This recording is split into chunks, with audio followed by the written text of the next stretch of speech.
Kayaknya ada yang ditunggu-tunggu nih. Penting banget ya? Oh ya iya dong. Ada lagi nggak yang lebih keren? Kan hak suara kita.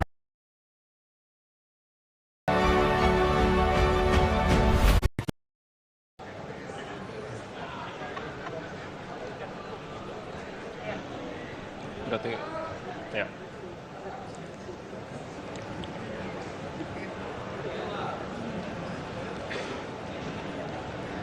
Ya, Anda kembali menyaksikan debat pertama calon presiden 2024.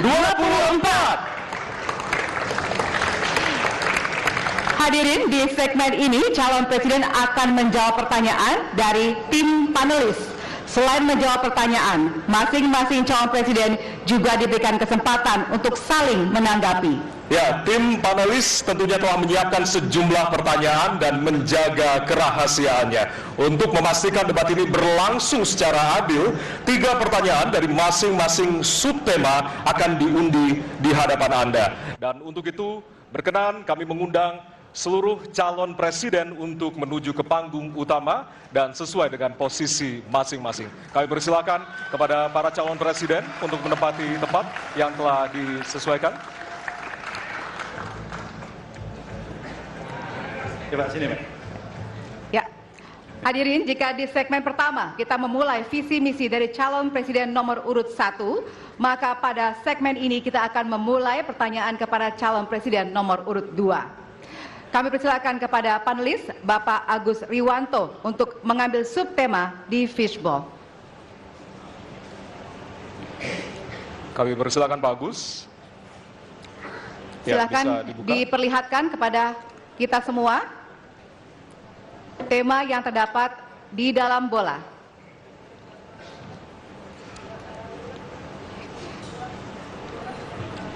Temanya adalah, diperlihatkan kepada moderator, HAM. Baik, kita catat tema pertama adalah HAM. Baik, kami persilakan selanjutnya kepada panelis Bapak Ahmad Taufan Damadik untuk bisa mengambil pertanyaan dari fishbowl. Baik, bolanya bisa ditunjukkan, Pak. Oke, huruf A, artinya itu adalah amplop A untuk hak asasi manusia. Baik, pertanyaan hanya akan dibacakan 1 kali. Pertanyaan untuk calon presiden nomor urut 2 adalah tema HAM, huruf A. Saya akan buka amplopnya Bapak Ibu sekalian, masih disegel.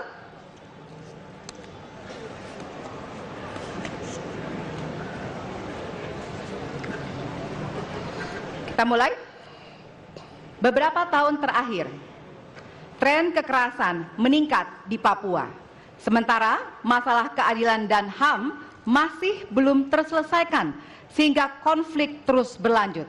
Pertanyaannya, apa strategi yang Anda akan siapkan untuk menyelesaikan masalah HAM dan konflik di Papua secara komprehensif? Waktu menjawab 2 menit dimulai dari sekarang. Masalah Papua adalah rumit karena di situ terjadi suatu gerakan separatisme, dan gerakan separatisme ini kita sudah ikuti cukup lama. Kita melihat ada campur tangan asing di situ, dan kita melihat bahwa kekuatan-kekuatan tertentu selalu ingin Indonesia disintegrasi dan pecah. Untuk itu memang masalah hak asasi manusia itu menjadi sesuatu yang harus kita utamakan, dan diantaranya juga kita harus lindungi seluruh rakyat Papua, karena di situ kelompok teroris sekarang itu menyerang orang-orang Papua sendiri, rakyat yang tidak berdosa, perempuan, orang tua, anak kecil yang tidak bersenjata, diteror oleh kelompok teroris separatis ini. Jadi rencana saya pertama adalah tentunya menegakkan hukum, memperkuat aparat-aparat di situ, dan juga mempercepat pembangunan ekonomi. Dan Presiden Joko Widodo adalah presiden di Republik Indonesia yang paling banyak ke Papua. Paling banyak ke Papua. Kalau tidak salah sampai hari ini beliau sudah lebih dari 19 kali ke Papua. Dan peningkatan pertumbuhan ekonomi di bawah pemerintah Pak Jokowi yang paling pesat, yang paling tinggi selama sejarah Republik Indonesia. Jadi yang saya katakan, saya akan lanjutkan, kita harus membawa kemajuan ekonomi, sosial, services yang terbaik untuk rakyat Papua, melindungi rakyat Papua dari keganasan para separatis dan teroris, dan menjamin penegakan hak asasi manusia. Terima kasih. Baik. Dan selanjutnya, ya. Hadirin harap tenang, Ya. kita lanjutkan. Baik, kami persilakan kepada calon presiden nomor urut 3 untuk menanggapi jawaban dari calon presiden nomor urut 2. Waktu Anda 1 menit, Bapak, dimulai dari sekarang. Terima kasih, tapi menurut saya rasanya tidak cukup Pak Prabowo. Karena dialog menurut saya menjadi sesuatu yang penting. Agar seluruh kekuatan yang ada di sana, seluruh kelompok yang ada di sana bisa duduk bersama untuk menyelesaikan itu. Itu menurut saya roots masalahnya. Pertanyaan saya simpel saja. Apakah Bapak setuju dengan model dialog yang saya tawarkan itu? Terima kasih. Saya setuju. Terima kasih. Baik, Jadi Bapak Prabowo, saya mau kita tahan jawab dulu. Saya mau karena jawab. Waktunya Bapak merespon nanti setelah mendengarkan jawaban ataupun tanggapan dari paslon nomor 1. Atau terima kasih atas pengertiannya. Harap tenang, harap tenang, harap tenang hadirin, kita akan lanjutkan. Baik, selanjutnya kita akan lanjutkan dengan mempersilakan calon presiden nomor urut 1 untuk menanggapi jawaban calon presiden nomor urut 2. Waktunya 1 menit dari sekarang. Masalahnya bukan kekerasan.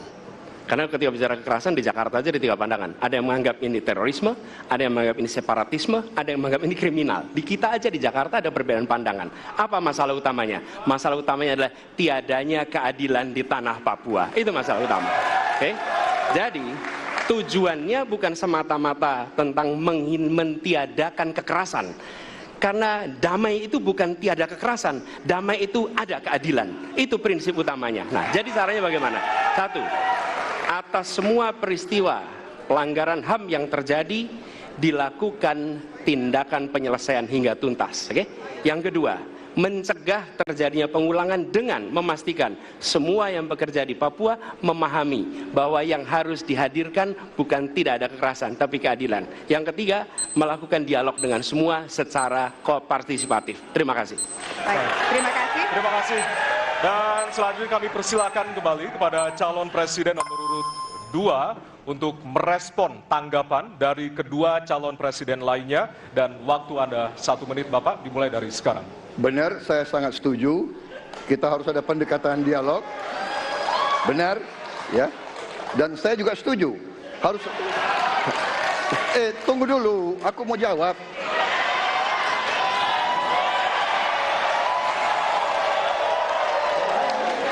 Jadi, benar keadilan. Benar sekali, harus ada keadilan. Tetapi saya mau mengatakan, tidak sesederhana itu, Pak Anies. Ada faktor-faktor lain, Pak Anies. Ada faktor geopolitik, ada faktor ideologi. Inilah yang masalahnya tidak gampang, ya. Tetapi saya pendapat kita harus tegakkan keadilan. Kita harus dialog. Ini masalah bangsa. Ini harus kita, semua kekuatan harus kita rangkul. Baik, waktu habis, Bapak. Waktu habis, Bapak. Terima kasih. Hadirin harap tenang. Baik. Hadirin harap tenang, kita akan lanjutkan. Hadirin harap tenang, kita akan lanjutkan. Nanti kita akan kasih kesempatan untuk memberikan apresiasi kepada para calon presiden. Baik, selanjutnya kita akan beralih ke pertanyaan untuk calon presiden nomor urut 3. Kami persilakan kepada panelis Bapak Al Makin untuk mengambil subtema di fishball. Kami persilakan kepada panelis.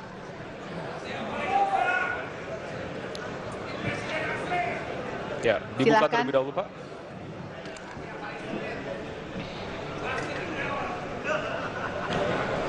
Diperlihatkan kepada moderator dan hadirin pemerintahan Dan peningkatan pelayanan publik. Baik, dan selanjutnya kami persilakan kepada panelis Bapak Bayu Dwi Anggono untuk mengambil pertanyaan dari Fishball. Kami silakan, Pak.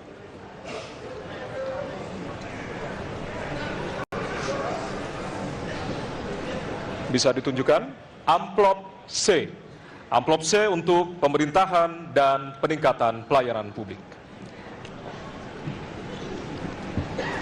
Baik, untuk calon presiden nomor urut 3, pertanyaannya adalah tema pemerintahan dan peningkatan pelayanan publik. Pertanyaan dari huruf C. Kita lihat bersama, Bapak Ibu sekalian, amplop juga masih disegel. Kita akan buka.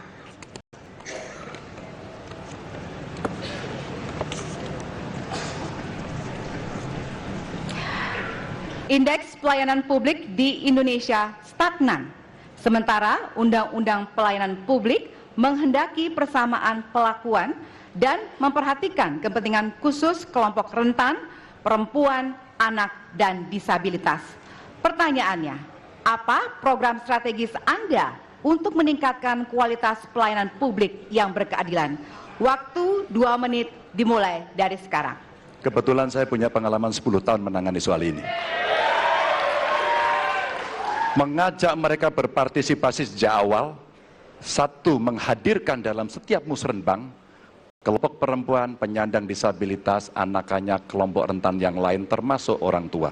Kenapa? Agar pengambil keputusan mereka aware, mereka peduli apa yang mereka rasakan.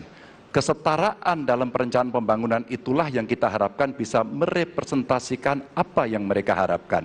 Sehingga fisiknya kalau bangun mereka paham mana yang akan menggunakan sehingga tidak ada lagi protes pada soal itu. Kedua, dari sisi aparaturnya mesti ada kontrol publik. Maka kalau saya membuat pengalaman kami membuat lapor GUP sebagai satu ruang komplain publik yang pemerintah nggak boleh baperan, pemerintah harus menerima seluruh masukan dan kritikan, inilah yang akan kita angkat menjadi government super apps. Sehingga ketika itu tidak berjalan, pemerintah tertinggilah yang harus kemudian mengambil alih itu, sehingga pelayanan akan bisa jauh lebih baik, sehingga kelompok-kelompok ini harus mendapatkan afirmasi. Pak Ganjar, masih ada waktu? Cukup. Baik. Cukup, baik, terima kasih. Ya, dan kami persilakan kepada calon presiden nomor urut 1 untuk menanggapi jawaban dari calon presiden nomor urut 3. Waktu Anda 1 menit dimulai dari sekarang, Pak.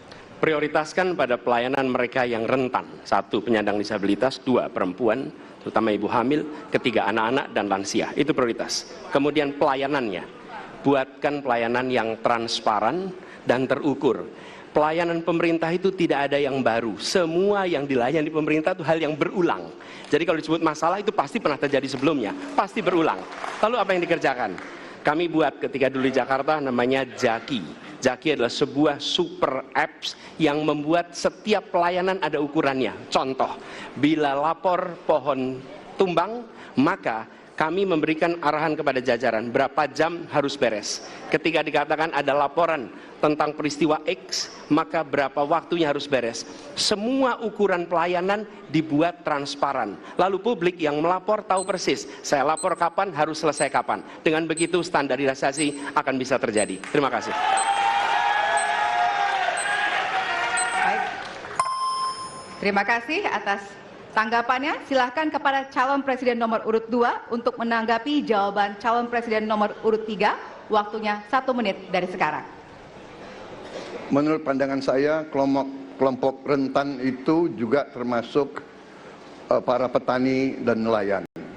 Dan yang saya dapat setelah saya keliling, khususnya di Jawa Tengah, Pak Ganjar, petani-petani di situ sangat sulit dapat pupuk. Dan mereka mengeluh dengan kartu tani yang Bapak luncurkan, ini mempersulit mereka dapat pupuk. Jadi Sebetulnya mereka ingin pupuk itu pengadaannya disederhanakan.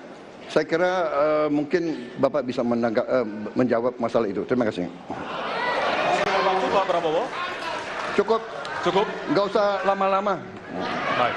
Baik, terima kasih. Dan selanjutnya kami persilakan kepada calon presiden nomor urut 3 untuk merespon tanggapan dari kedua calon presiden lainnya. Waktu Bapak 1 menit dimulai dari sekarang. Terima kasih. Jadi menggunakan teknologi yang disampaikan Mas Ani sudah betul. Rupanya kita sama pada soal itu. Tapi untuk Pak Prabowo saya harus mengingatkan Pak, pupuk langka terjadi di Papua Pak. Pupuk langka terjadi di Sumatera Utara Pak. Pupuk langka terjadi di NTT, NTB, Kalimantan Timur termasuk bensin. Mungkin Bapak sedikit agak lupa untuk saya bisa mengingatkan karena Bapak pernah menjadi ketua HKTI. Pak, data petani kita tidak pernah beres. Maka kalau kemudian satu data petani itu bisa kita kelola, maka distribusi pupuknya harus bisa sampai dan tepat sasaran. Pada saat yang sama, kuota pupuk tidak boleh dibatasi. Maka ini yang saya telepon langsung kepada Pak Wapres saat itu. Pak Wapres, please, kasih tambahan. Kalau tidak cukup. Dan ini terjadi di seluruh Indonesia. Maka inilah mesti kita kerjakan nanti. Baik. Masih ada waktu? Mau ditambahkan Pak? Cukup. Cukup? Cukup. Baik. Baik, terima kasih. Hadirin, kita akan beralih ke pertanyaan selanjutnya untuk calon presiden nomor urut 1. Kami persilakan kepada panelis Bapak Gun-Gun Herianto untuk mengambil subtema di fishball. Persilakan panelis. Ya, bisa dibuka terlebih dahulu.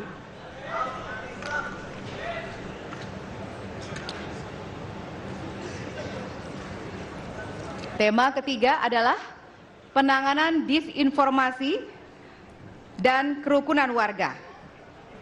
Baik, kami persilakan untuk selanjutnya kepada panelis Bapak Hairul Fahmi untuk mengambil pertanyaan di fishball.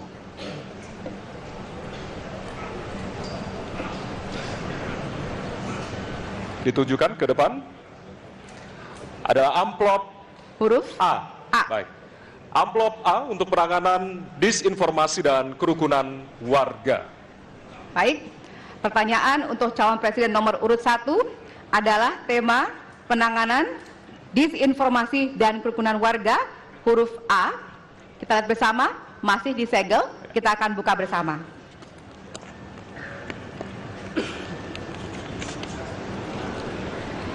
Sejauh ini, masih banyak ditemukan kasus-kasus persekusi, kekerasan, dan diskriminasi oleh satu kelompok masyarakat terhadap kelompok lainnya. Pertanyaannya, apa kebijakan Anda untuk melindungi warga negara dan memperkuat toleransi dalam masyarakat Indonesia yang majemuk? Waktunya 2 menit dimulai dari sekarang. Setiap pelanggaran hukum tidak boleh dibiarkan tak dihukum. Karena apabila dibiarkan, dia akan menular dan dia akan dianggap sebagai sesuatu yang benar. Karena itu langkah yang pertama adalah setiap kali ada pelanggaran dikerjakan oleh siapapun, kapanpun, dimanapun, maka tegakkan aturan, tegakkan hukum. Nomor 1. Oke. Yang kedua, ketika kita berbicara kerukunan, maka kita harus melakukan usaha berkomunikasi dengan semua. Negara tidak boleh memusuhi salah satu unsur yang ada di masyarakat. Nggak boleh. Negara adalah penyelenggara yang harus menjangkau semua.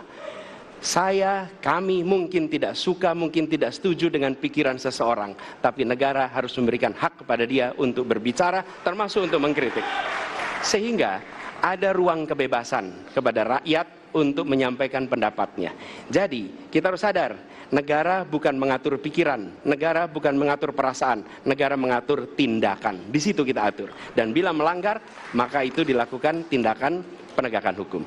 Lalu, ketika sampai kepada usaha untuk menjangkau semua, pasti komunikasi dilakukan. Tapi selalu saja ada peristiwa pelanggaran, ada peristiwa kekerasan, dan seringkali rakyat tak tahu kemana harus melaporkan.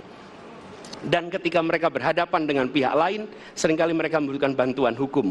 Karena mereka berhadapan dengan berbagai unsur yang ada di masyarakat. Nah itu kami merencanakan membuat sebuah program yang disebut sebagai online untuk pelayanan pengacara gratis. Jadi ini adalah online pelayanan gratis yang kami sebut sebagai istilah yang kami gunakan adalah hotline Paris, itu namanya kira-kira. Nah, dengan cara begitu, maka rakyat mengalami masalah bisa minta tolong kepada negara untuk didampingi pengacara dari negara. Terima kasih. Baik. Terima kasih. Dan selanjutnya kami persilakan kepada calon presiden nomor urut 2 untuk menanggapi jawaban dari calon presiden nomor urut 1. Waktu Bapak 1 menit dimulai dari sekarang. Saya kira yang sangat dirasakan oleh banyak kelompok, terutama kelompok minoritas, Pak. Saya ingin tanya bagaimana tanggapan Bapak tentang keluhan adanya kelompok-kelompok minoritas yang ingin membuat tempat ibadah tapi sangat sulit karena faktor-faktor yang dipersulit oleh birokrasi dan sebagainya. Terima kasih. Masih ada waktu, Bapak? Cukup. Sudah cukup? Baik, terima kasih. Selanjutnya kami persilakan kepada calon presiden nomor urut 3 untuk menanggapi jawaban calon presiden nomor urut 1. Waktunya 1 menit dimulai dari sekarang. Ada yang lebih penting saya kira, meskipun seluruh proses memang harus dilalui. Penegakan hukumnya, menghukum yang bersalah, dan aparat hukum tidak boleh ragu pada soal itu. Tapi ketika kemudian kita kembalikan pada persoalan yang potensial muncul, itulah kenapa Pak Mahfud kemarin di Sabang berbicara dengan banyak tokoh agama. Agar di samping pendidikan agama, mereka memberikan juga pendidikan budi pekerti.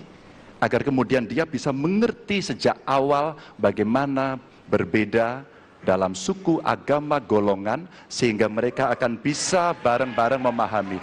FKUB, tokoh masyarakat, semua dilibatkan dalam proses keseharian dalam pengambilan keputusan. Kalau itu bisa terjadi, rasa-rasanya bangsa ini akan membangun harkat dan martabatnya, karena kita memang berbeda, tapi kita dipersatukan.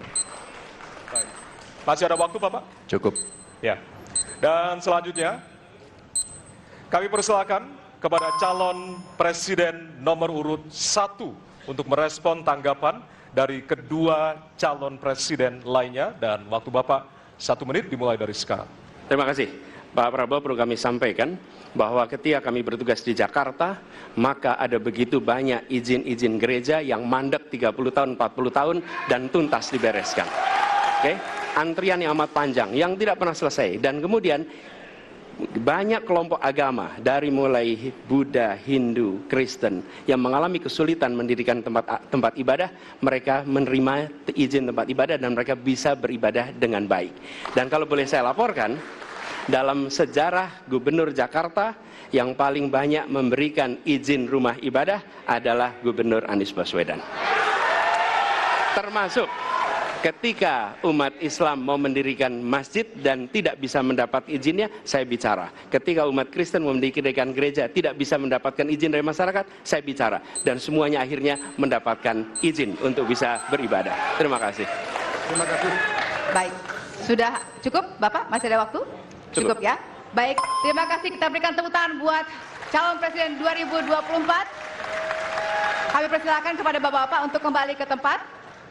Ya, kami persilakan Bapak untuk kembali ke tempat. Ya.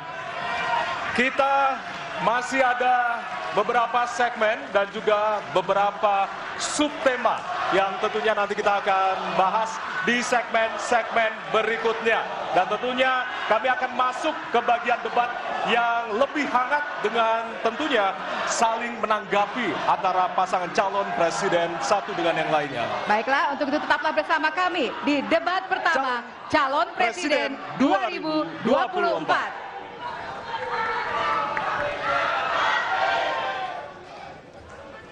RT, nama saya udah terdaftar belum sebagai pemilih? Cek dulu, dicek di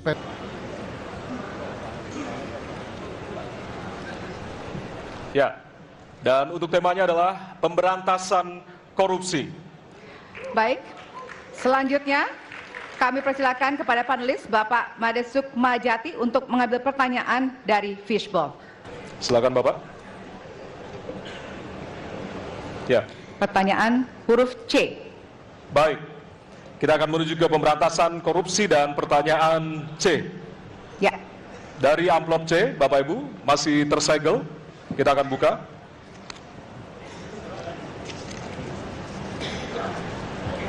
Pertanyaan untuk sub tema pemberantasan korupsi. Penegakan hukum atas tindak pidana korupsi menunjukkan rata-rata tren vonis pengadilan yang relatif rendah dan minimnya angka pengembalian aset. Pertanyaan, apa terobosan yang akan Anda lakukan untuk menimbulkan efek jera bagi pelaku korupsi sekaligus menyelamatkan aset negara yang dikorupsi? Waktu Anda 2 menit Bapak, dimulai dari sekarang. Terima kasih. Yang pertama dari si penegakan hukumnya dulu. Maka kalau saya mulai dari sini, maka yang mesti dilakukan adalah pemiskinan. Yang kedua, perampasan aset. Maka segera kita bereskan undang-undang perampasan aset, dan untuk pejabat yang korupsi bawa ke Nusa Kambangan agar bisa punya efek jera bahwa ini tidak main-main. Namun yang perlu diberikan adalah contoh dari seorang pemimpin bahwa dia hidup sederhana, dia tidak bermewah-mewah, dia mengajarkan bagaimana integritas itu dibangun. Untuk para pejabat ada 2 yang penting sekali.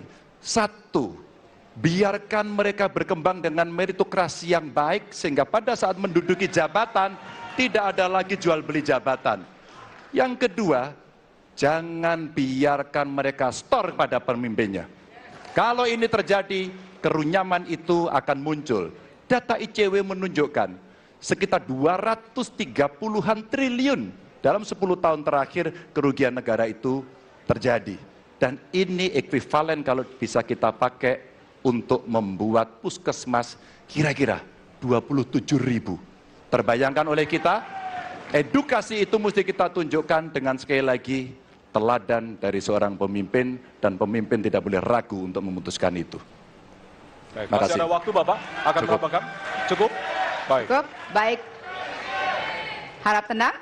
Terima kasih. Kami persilakan kepada calon presiden nomor urut 1 untuk menanggapi jawaban calon presiden nomor urut 3. Waktunya 1 menit, dimulai dari sekarang. Koruptor dijeratkan dengan undang-undang perampasan aset disahkan dan hukumannya mengikuti pemiskinan. 1. Yang kedua, yang tidak kalah penting, undang-undang KPK harus direvisi sehingga KPK menjadi lembaga yang kuat kembali. Yang ketiga, diberikan imbalan, reward kepada mereka yang membantu melakukan pelaporan, penyelidikan, sehingga ketika melaporkan kita akan punya partisipasi masyarakat, dan itu dibolehkan oleh undang-undang. Dengan begitu maka bukan hanya aparat penegak hukum tapi seluruh rakyat ikut memerangi korupsi. Korupsi harus gerakan anti korupsi harus menjadi gerakan semesta yang melibatkan seluruh rakyat. Kemudian yang keempat, yang tidak kalah penting adalah standar etika untuk pimpinan KPK harus standar yang tinggi. Terima kasih. Baik. Ya. Dan selanjutnya kami silakan kepada calon presiden nomor urut 2 untuk menanggapi jawaban dari calon presiden nomor urut 3. Waktu Bapak 1 menit, dimulai dari sekarang. Terus terang saja, saya dalam hal ini setuju dengan sikap dan jawaban dari Pak Ganjar masalah korupsi. Korupsi adalah pengkhianatan terhadap bangsa. Korupsi harus diberantas sampai ke akar-akarnya. Kita harus perkuat KPK, kita harus perkuat juga kepolisian, kita harus perkuat juga kejaksaan, kita harus perkuat ombudsman, semua badan-badan yang bisa membantu untuk mitigasi korupsi harus kita perkuat. BPK, BPKP, inspektorat di tiap kementerian ini harus diperkuat. Jadi saya sependapat korupsi harus diberantas sampai seakar-akarnya. Terima kasih. Waktu masih ada, Bapak? Cukup. Cukup. Baik, terima kasih. Kami persilakan calon presiden nomor urut 3 untuk merespon tanggapan dari kedua calon presiden lainnya. Waktunya 1 menit, dimulai dari sekarang. Terima kasih. Ternyata pada isu ini di antara 3 kami relatif sepakat. Mudah-mudahan ini harapan baik untuk masyarakat. Maka yang mesti kita sampaikan kepada masyarakat, inilah janji politik di depan rakyat. Maka kalau kemudian kita bisa menyatukan yang saya sampaikan di awal, pikiran kita sudah sama, perkataan kita sudah sama, maka kalau perbuatannya tidak sama, kitalah yang dihukum oleh rakyat. Maka mudah-mudahan pemilu besok ini akan menghasilkan semangat yang sama untuk kita memberantas korupsi. Integritas itu penting sekali dan nomor satu. Masih ada waktu, Bapak? Cukup. Cukup? Baik. Ya, dan kita akan beralih ke pertanyaan selanjutnya untuk calon presiden nomor urut 1. Kami persilakan kepada panelis Bapak Rudi Rohi untuk mengambil subtema di fishball. Kami persilakan Bapak.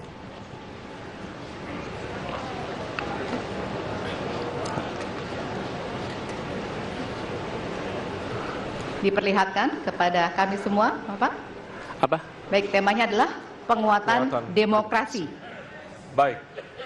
Baik, selanjutnya kepada panelis Ibu Susi Dwi Haryanti untuk mengambil pertanyaan dari fishball. Hurufnya adalah A. Penguatan demokrasi dengan amplop A. Baik. Masih tersegel Bapak Ibu? Kita akan langsung buka.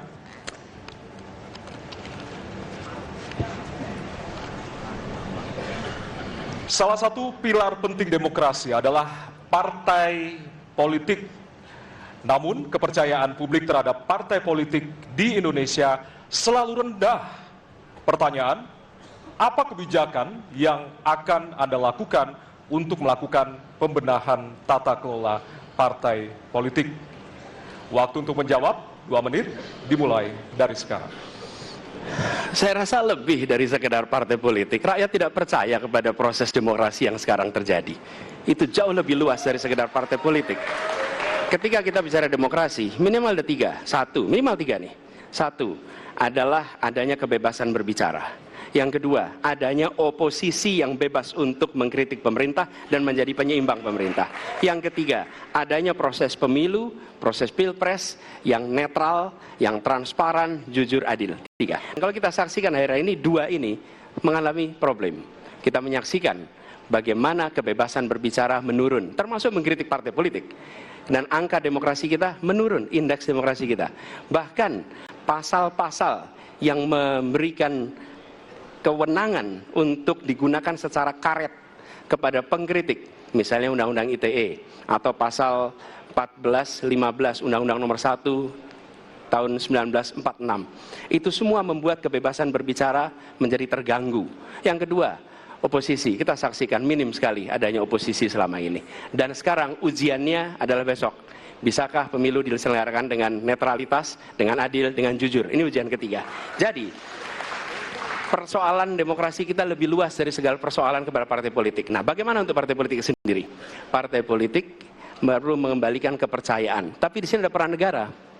Menurut saya salah satu masalah yang mendasar, partai politik ini memerlukan biaya. Dan biaya politik selama ini tidak pernah diperhatikan di dalam proses politik.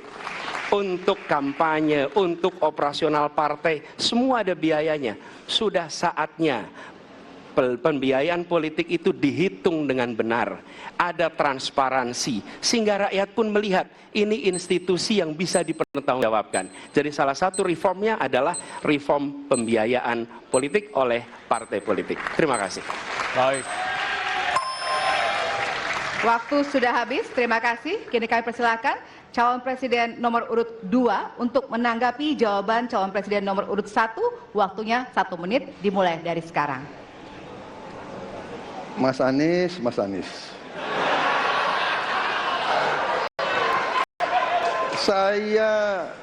Saya berpendapat Mas Anies ini agak berlebihan.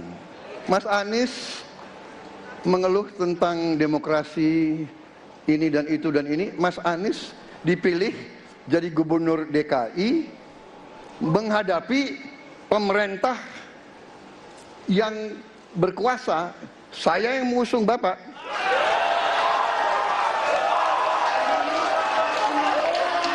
Kalau demokrasi kita tidak berjalan, tidak mungkin Anda jadi gubernur.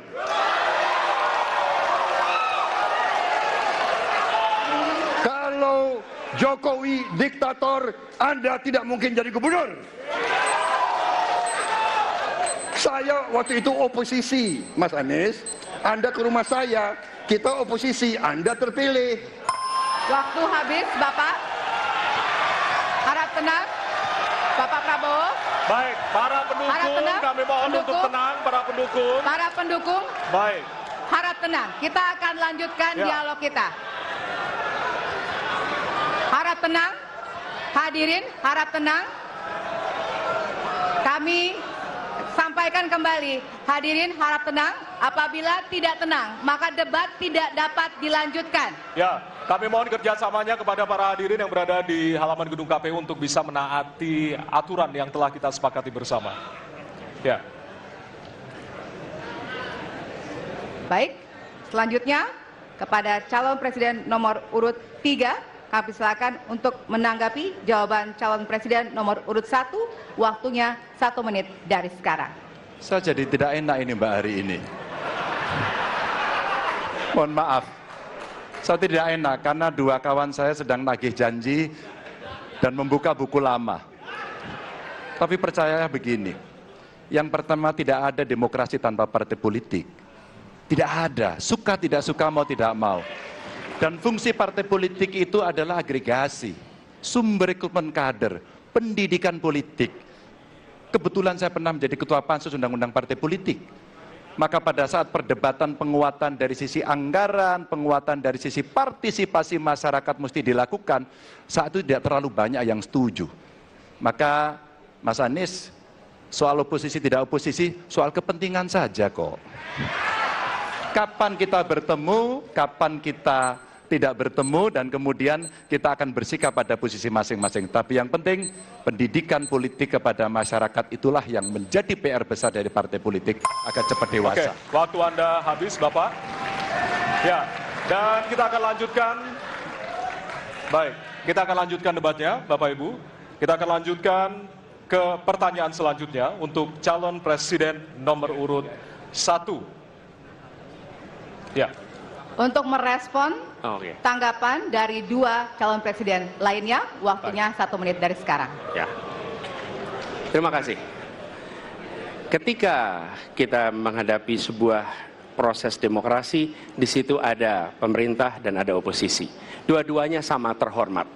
Dan ketika proses pengambilan keputusan itu dilakukan, bila ada oposisi, maka selalu ada pandangan perspektif berbeda yang membuat masyarakat bisa menilai. Karena itu oposisi itu penting dan sama-sama terhormat. Sayangnya tidak semua orang tahan untuk berada menjadi oposisi. Oke?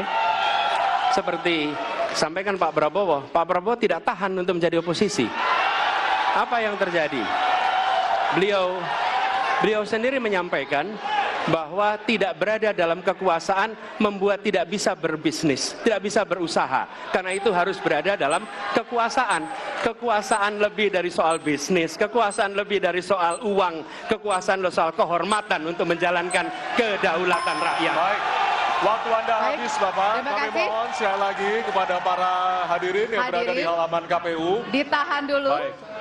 Baik, Pak Prabowo, Bapak mohon maaf. Prabowo, Bapak, mohon maaf. waktu sudah habis. Waktu sudah habis. Ya. Baik. Hadirin, nanti ada kesempatan untuk kembali menanggapi. Baik. Dan kita akan beralih ke pertanyaan terakhir untuk segmen ini dan untuk calon presiden nomor urut 2. Baik, kami persilakan kepada panelis, kepada Bapak Agus Riwanto untuk mengambil subtema.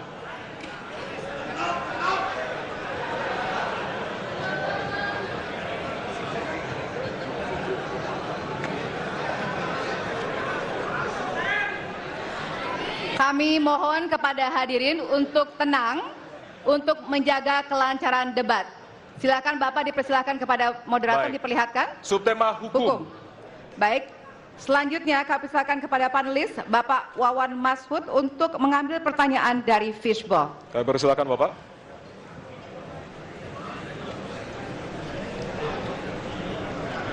Baik. Amplop A. Amplop A, silakan. Ya. Masih tersegel, kita akan buka.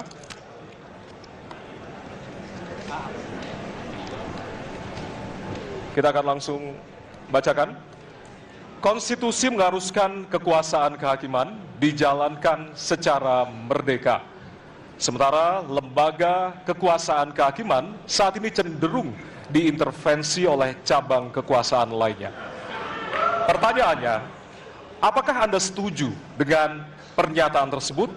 Apa alasannya dan apa komitmen Anda untuk menjaga independensi kekuasaan kehakiman? Waktu Anda 2 menit, Bapak, dimulai dari sekarang.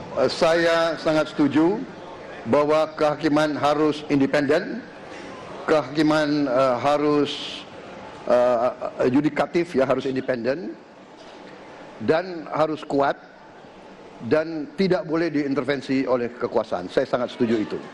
Dan saya berkomitmen untuk memperkuat itu. Manakala saya menerima mandat dari rakyat, saya akan memperbaiki kualitas hidup semua hakim-hakim di Republik Indonesia, semua pekerja di sekitar pengadilan, dan semua penegak hukum akan saya perbaiki kualitas hidupnya, gajinya diperbaiki supaya mereka tidak dapat diintervensi, tidak dapat disogok, tidak dapat dikorup. Itu komitmen saya kepada rakyat Indonesia. Terima kasih. Masih ada waktunya, Bapak, silakan menambahkan. Cukup. Cukup? Ya. Baik. Baik, selanjutnya kami persilakan kepada calon presiden nomor urut 3 untuk memberikan tanggapan kepada jawaban calon presiden nomor urut 2. Waktunya 1 menit dari sekarang. Terima kasih, komitmennya Pak Prabowo luar biasa. Tapi dalam konteks kekinian, saya terpaksa, ini mohon maaf Pak, ini terpaksa sekali saya harus bertanya. Apa komentar Pak Prabowo terhadap putusan MK yang melahirkan MK itu? Itu aja.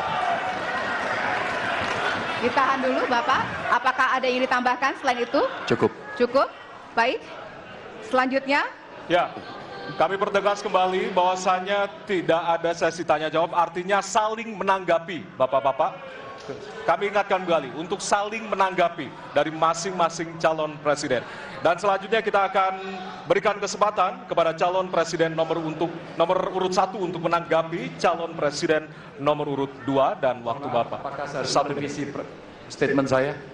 Kenapa, Bapak? Apakah saya harus merevisi statement saya karena tidak boleh Tidak, bertanya? nanti kami harapkan untuk saling menanggapi, bukan saling menanya, Bapak. Makanya, apakah Baik. saya harus merevisi karena tadi bentuknya pertanyaan? Nanti kita akan Baik. berikan kesempatan untuk Tidak perlu ya? selanjutnya. Tidak perlu, Pak. Bapak. Oke, terima Baik. kasih. Ya, kami persilakan Silakan. kepada calon presiden nomor urut 1. Waktu Anda 1 menit, Bapak. Ya, jadi ketika saya bertugas sebagai presiden, maka saya akan tegaskan kepada semua yang berada di lingkar judisial bahwa tugas Anda bukan hanya menegakkan hukum, tugas Anda menghadirkan rasa keadilan. Nomor 1, tegaskan itu. Yang kedua, bila terjadi praktek-praktek di mana keadilan tidak hadir, maka negara tidak boleh diam dan mengatakan, ah itu kan proses hukum. Tidak bisa. Justru negara harus mempertanyakan apa yang sesungguhnya terjadi. Dan itulah yang kemudian harus dikerjakan oleh negara, memastikan bahwa proses hukum benar-benar berorientasi kepada keadilan. Lalu kepada mereka yang bertugas, tadi disampaikan bahwa harus memastikan mereka memiliki remunerasi yang baik. Ya, itu penting. Dan yang tidak kalah penting adalah semua proses dilakukan secara transparan. Promosi transparan, kasus transparan, sehingga ada kepercayaan kepada proses pengadilan. Terima kasih. Baik, waktu habis. Selanjutnya kami persilakan kepada calon presiden nomor urut 2 untuk merespon tanggapan dari calon presiden lainnya. Waktunya 1 menit dari sekarang. Saya kira mengenai Mahkamah Konstitusi, aturannya sudah jelas. Kita juga bukan anak kecil, rakyat kita juga pandai, rakyat kita lihat, rakyat kita tahu. Mas Ganjar, kita tahulah ya bagaimana prosesnya, ya. Yang intervensi siapa? Ya kan? Yang intervensi siapa? Tapi intinya adalah kita tegakkan konstitusi, kita tegakkan undang-undang, kita perbaiki yang kurang sempurna, dan kita patuh kepada komitmen undang-undang itu sendiri. Jadi saya kira itu tentang apa tadi disampaikan Pak Anies. Dalam hal ini saya setuju dengan Pak Anies. Dalam hal ini.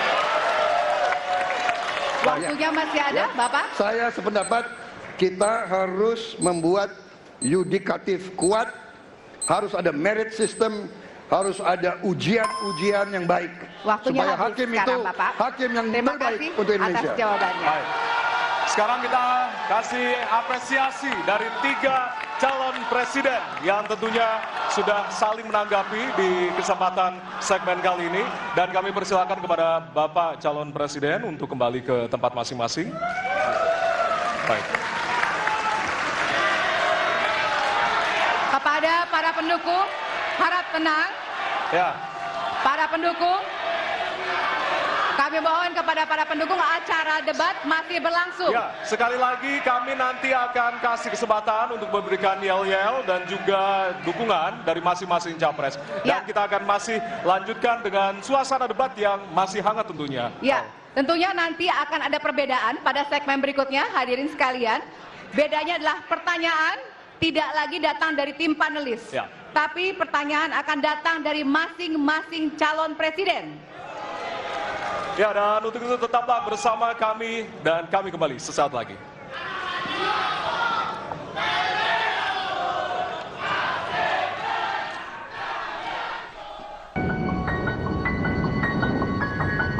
Semua manusia derajatnya. Martin. Martin. Kita akan mulai segmen berikutnya.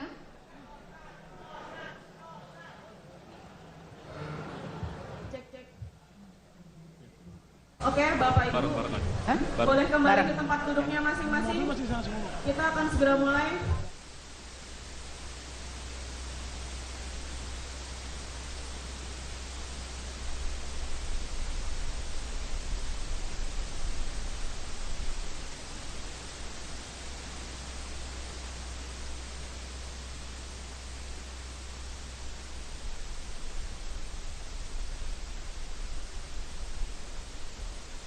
Oke, kita mulai 10 detik lagi.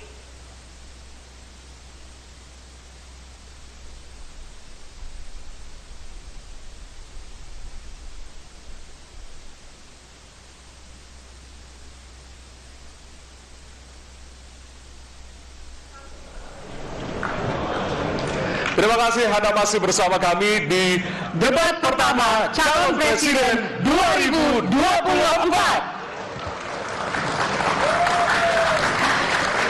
Hadirin, jika pada segmen sebelumnya pertanyaan dibuat oleh tim panelis, maka di segmen ini dan segmen selanjutnya pertanyaan murni dari para calon presiden.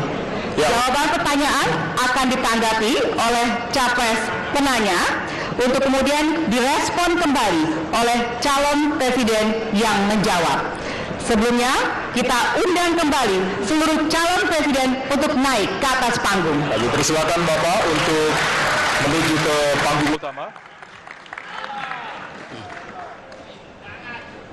Ya, dan untuk segmen ini, kesempatan pertama akan diberikan kepada calon presiden nomor urut 1 untuk bertanya kepada calon presiden nomor urut 2. Dan waktu Bapak 1 menit dimulai dari sekarang. Terima kasih. Pada tanggal 25, Pak Prabowo mendaftar ke KPU sebagai pasangan calon presiden, calon wakil presiden. Sesudah keputusan MK. Dan kemudian di MK dibentuk MK-MK. Yang hasilnya mengatakan bahwa terjadi pelanggaran etika berat. Yang menyebabkan keputusan yang dibuat oleh MK secara etika bermasalah. Kemudian Bapak punya waktu sampai dengan tanggal 13 November.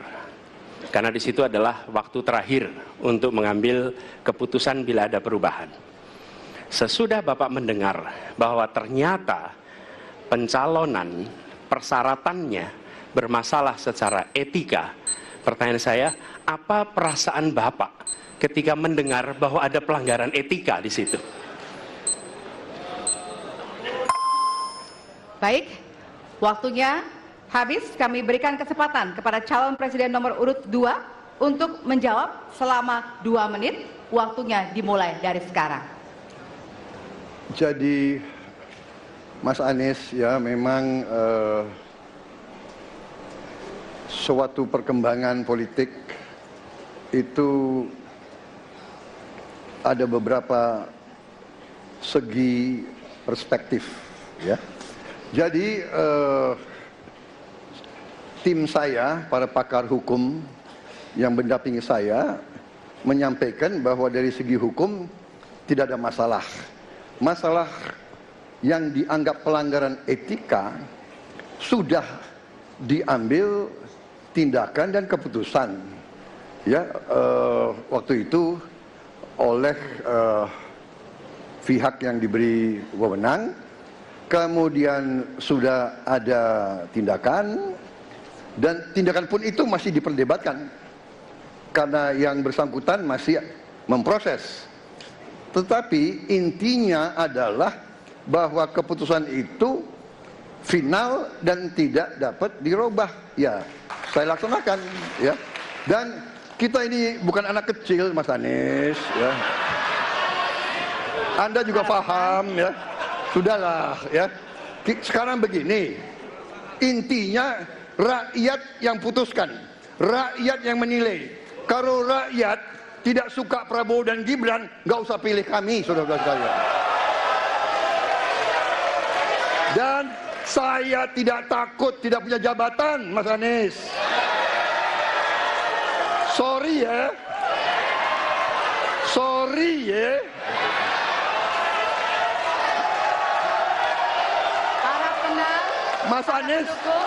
Mas Anies, saya tidak punya apa-apa. Saya sudah siap mati untuk negara ini. Baik. Waktu Anda habis, Bapak, dan selanjutnya kami persilakan kepada calon presiden nomor urut 1 untuk menanggapi jawaban dari calon presiden nomor urut 2. Waktu Bapak 1 menit. Dimulai dari sekarang. Fenomena ordal ini menyebalkan. Di seluruh Indonesia kita menghadapi fenomena ordal.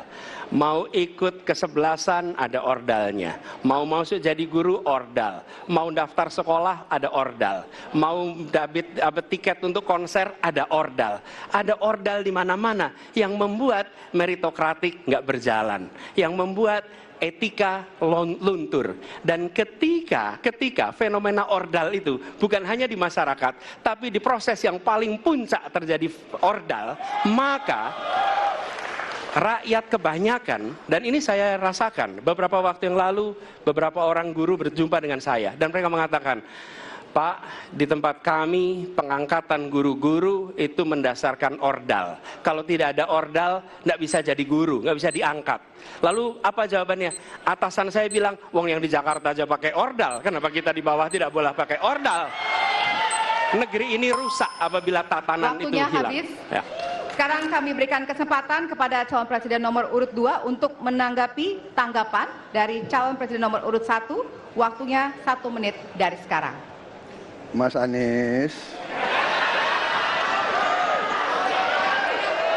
dalam demokrasi kekuasaan tertinggi ada di rakyat.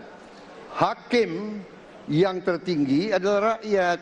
Tanggal 14 Februari rakyat yang akan mengambil keputusan.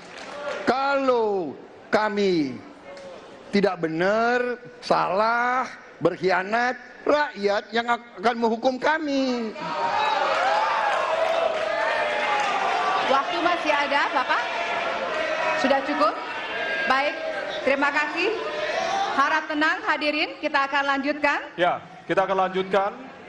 Dan untuk kesempatan ini kami berikan kepada calon presiden nomor urut 2 untuk bertanya kepada calon presiden nomor urut 3. Dan waktu Bapak 1 menit dimulai dari sekarang. Mas Ganjar punya pengalaman sebagai gubernur. Saya ingin bertanya, bagaimana pemikiran Bapak untuk mengatasi pengangguran yang masih banyak, terutama lulusan-lulusan sekolah dan sarjana yang belum tertampung. Mungkin pengalaman Bapak bisa Bapak memberi suatu pencerahan kepada kami. Terima kasih. Waktunya masih ada, Bapak ada yang ingin ditambahkan? Baik, cukup. Oke. Selanjutnya kami berikan kesempatan kepada calon presiden nomor urut 3 untuk menjawab selama 2 menit. Waktunya dimulai dari sekarang. Terima kasih Pak Prabowo. Isu ini sangat kontekstual dan saya kira dari pertanyaan masyarakat begitu sulitnya mendapatkan pekerjaan. Ada beberapa poin Pak. Yang pertama adalah membuka ruang investasi yang cukup besar dengan cara memastikan penegakan hukumnya bisa berjalan baik, kepastian hukumnya berjalan dengan baik, transparan, akuntabel, mudah, murah, cepat dalam sebuah layanan. Tanpa itu dilakukan, mereka akan minggat dan mereka akan pergi, tidak mau datang. Yang kedua, ketika mereka datang, sudah masuk berinvestasi, katakan, pusat-pusat pertumbuhan sudah diberikan kepada mereka oleh pemerintah dengan fasilitasi kawasan industri umpama, insentif pajak umpama, kemudahan perizinan, ease of doing business umpama, maka ketika kemudian itu sudah berjalan, Pak, yang mesti disiapkan adalah SDM. Ketangguhan SDM untuk menjemput itulah yang kita siapkan. Apa itu? Sekolah vokasi, nggak ada yang lain. Dan kemudian SDM inilah yang kita bisa pastikan bahwa mereka sampai dengan 12 tahun mesti sekolah dan gratis. Inilah yang kemudian bisa kita dorong untuk kemudian mereka bisa naik. Ada juga tindakan afirmasi sekaligus untuk menurunkan kemiskinan adalah setiap satu keluarga miskin kita kasih kesempatan satu anaknya sampai ke perguruan tinggi. Karena itulah yang akan membongkar dan kemudian memberikan ruang pekerjaan yang jauh lebih banyak kepada mereka. Maka peran-peran inilah yang mesti kita dorong. Kawasan industri Kendal sudah bekerja sama dengan 100-an lebih sekolah vokasi. Kawasan industri di Batang sedang kita siapkan, bahkan kita bangunkan sekolah. Kerjasama antara pusat, provinsi, kabupaten menjadi begitu penting untuk memfasilitasi itu, dan kemudian tugas kita mensosialisasikan untuk mereka bisa terlibat di dalamnya. Baik.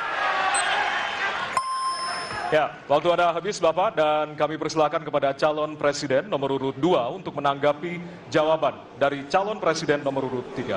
Waktu Bapak 1 menit. Saya senang mendengar jawaban itu.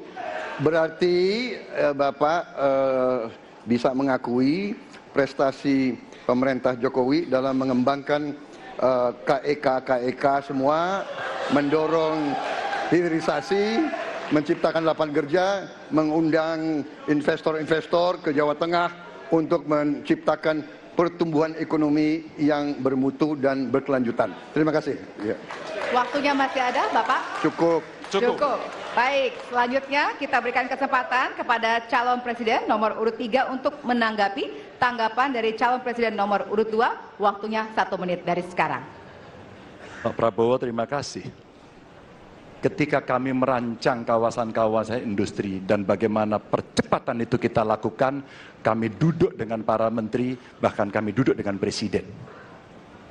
Kami punya pikiran yang sama dalam merancang ini karena kita ingin menjemput 2045 sebagai negara maju, negara unggul. Itu yang harus kita ciptakan.